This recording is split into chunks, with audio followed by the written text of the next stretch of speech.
4月2號是全國社工日，但市政府為了慶祝屬於社工特別的日子，3月29提前舉辦社工大會師，數百名社工小招佇永華市政中心的廣場一一進場，要用趣味的運動比賽來交陪。市長黃偉哲嘛到場頒發11位績優社工甲團體獎，肯定大家專業甲辛苦付出。嘛甲所有貴賓點燃象徵勝利和平的盛火，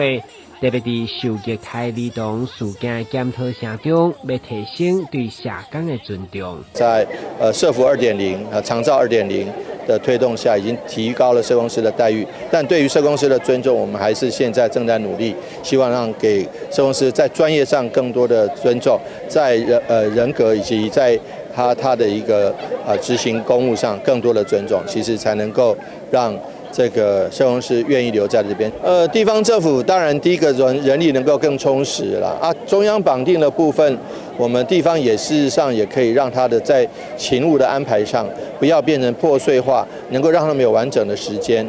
讓他們有更多的休息，這點我們是會努力的。社工佇比賽進前展現活力，要用因的專業來守護社會安全網。徛佇工會立場，除了希望政府佇制度面提升能力、改善勞動環境、待遇等等，嘛希望人人攏發揮社工的精神，和社會減少危害。可是鄰居社區的人，他其實是可以24小時去監督這些加害者的，所以我們更期待的是，就是我們人與人之間可以更多的情感接觸，不要好像今麥有當下讓你給比較多什麼樣都唔知。對，如果其實我們有多一點的關心存在的話，其實這些受虐不管是兒童啊、老人啊，其實他會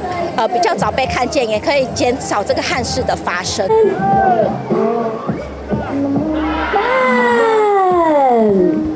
因為新聞關注採訪報道。